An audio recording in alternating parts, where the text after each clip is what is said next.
Oi, gente. Hoje é dia da coluna Encontros com Criaturas Notáveis. Eu vou contar uma história muito legal de alguns encontros que eu tive com um grande ídolo pop, um dos maiores hitmakers do Brasil. Estou falando do grande Guilherme Arantes. Se você curte esse tipo de conteúdo sobre cinema, música e literatura, inscreva-se no canal, ative o sininho para receber as notificações. Já passei de 30 mil inscritos, na verdade 31 mil inscritos. Estou muito feliz.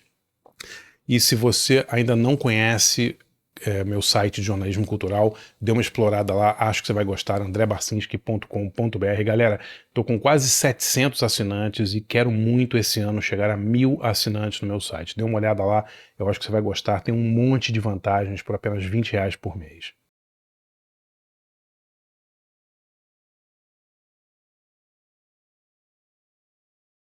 Galera, no Encontros com Criaturas Notáveis de hoje, eu vou falar de um cara que eu admiro há muito tempo.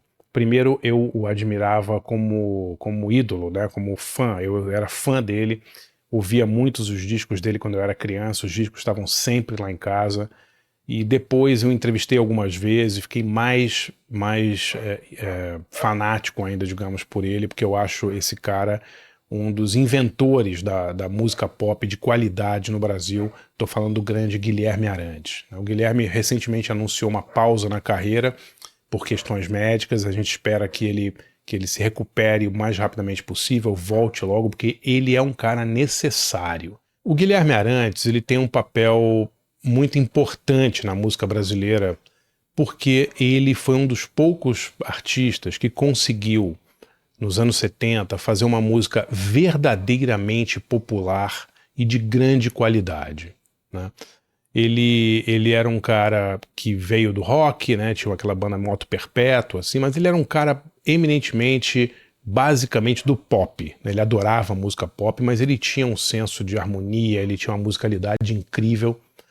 E o Guilherme sofreu bastante no início da carreira dele, com uma certa perseguição, digamos assim, da crítica e da galera mais elitizada da música brasileira, justamente porque ele fez muito sucesso, né? Ele era um cara lindo, ia nos programas de auditório, não tinha problema nenhum em ir no Chacrinha, né, em fazer música que atingiam as massas, mas ao mesmo tempo quem gosta de música, quem entende de música, via no Guilherme um talento incrível como compositor, né? Não é à toa que a Elis Regina pedia música para ele.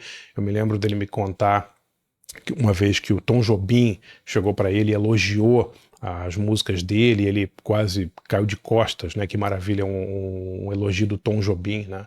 O Guilherme sempre foi um cara que teve esse pé no popular e, digamos, na canção sofisticada, assim. Ele conseguiu ali no meio dos anos 70, quando ele surge, especialmente na virada dos anos 70 para os 80, uma coisa muito difícil, né? Que é fazer uma música realmente de massa com extrema qualidade.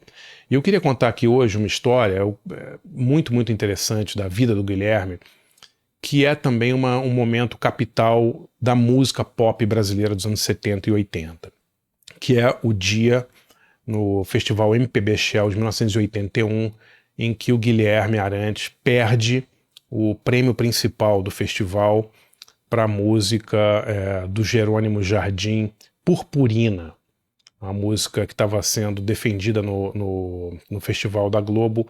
A MPB Shell era um festival que era exibido pela Rede Globo, estava sendo defendida pela Lucinha Lins. Esse festival de 81, eu me lembro, eu assisti pela televisão, tinha 13 anos, e era muito... Na época eu não percebi, claro, eu vim perceber isso depois, mas como ele foi um momento importante digamos, da consagração da música pop, da música jovem no Brasil. Até 80, 81, os festivais de música no Brasil eles eram dominados pela chamada MPB mesmo, né? Era Ponteio, Edu Lobo, essa galera que ganhava festival, né? Mas nesse festival de 81, ficou evidente que existia uma ruptura, uma cisão entre, digamos, a MPB mais sisuda, aquela coisa mais da voz do violão, a MPB universitária e tal, e a música pop brasileira. Em 81, a gente já tinha quase um domínio das FMs, né? A gente tem que lembrar que no Brasil, até final dos anos 70, quem dominava era a rádio AM, que tinha uma qualidade de som inferior à da FM, mas tocava samba, tocava forró, tocava pagode, tocava música brega. Era um som muito mais, digamos, era uma programação mais eclética e muito mais popular. Quando as FM chegam com força no Brasil, no final dos anos 70, elas trazem um som de melhor qualidade técnica e também começam a apelar para um público mais jovem, mais urbano, né? Então artistas como Cor do Som, Guilherme Arantes, que representavam Pepeu Gomes, né, que representavam uma certa modernidade, né, uma jovialidade assim, da música brasileira, começaram a dominar as rádios FM, e a galera do AM, o AM ficou meio que relegado ao brega, música romântica, etc. Houve realmente uma cisão, e isso ficou muito evidente no MPB Shell de 1981. Há vários vídeos sobre isso no YouTube, eu vou linkar aqui alguns na descrição para vocês darem uma olhada, né? Mas é muito evidente isso quando a gente vê as duas músicas que, digamos que chamaram mais atenção nesse festival. Primeiro a música do Guilherme, Planeta Água, né? Planeta Água, uma música com um refrão daqueles bombásticos para cantar junto, uma música realmente de FM. Eu me lembro que a gente torcia muito por Planeta Água, todo mundo queria que Planeta Água ganhasse, pelo menos eu tinha 13 anos, estava torcendo pelo Guilherme Arantes, porque ele parecia uma pessoa jovem, ele parecia mais animado. Quando ele tocou Planeta Água, o Maracanãzinho quase veio abaixo.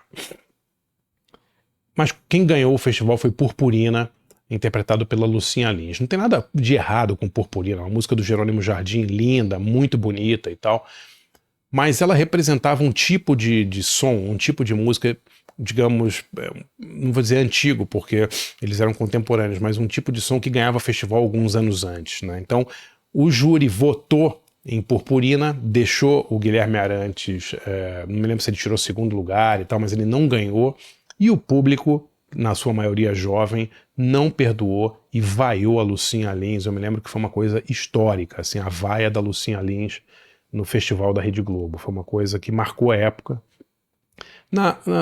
Vendo em 1981, eu com 13 anos de idade, não entendi, né, direito, assim, por que aquilo foi tão importante. Depois é que eu me liguei, né, depois que eu comecei a pesquisar sobre música brasileira, comecei a entender um pouco as circunstâncias, né. É um momento realmente capital da música brasileira, quando a música brasileira se torna jovem, quando ela abraça o som de FM, quando ela realmente não tem mais medo de ser pop, de ser popular, de apelar às grandes massas. Então, o Guilherme Arantes é muito importante por causa disso. A Lucinha Lins também é muito importante, porque foi uma personagem incrível desse período, né, coitada, levou uma vaia sem o menor merecimento, né, a música era ótima, ela cantou super bem. A vaia, eu acho que não era direcionada tenho certeza, não era direcionada à Lucinha Lins ou à música, era direcionada ao fato do Guilherme Arantes não ter ganho, de Planeta Água não ter ganho esse festival.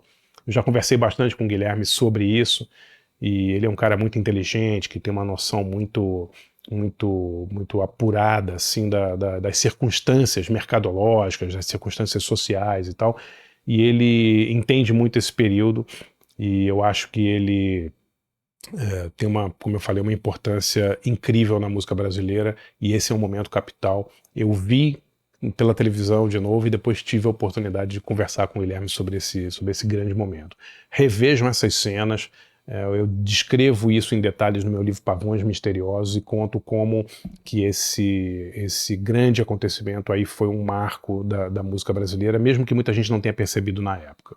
Se você curte esse tipo de conteúdo sobre cinema, música e literatura, sempre com essa pegada mais alternativa, galera, conheça meu site de jornalismo cultural, andrebarcinski.com.br. Acho que vocês vão gostar muito.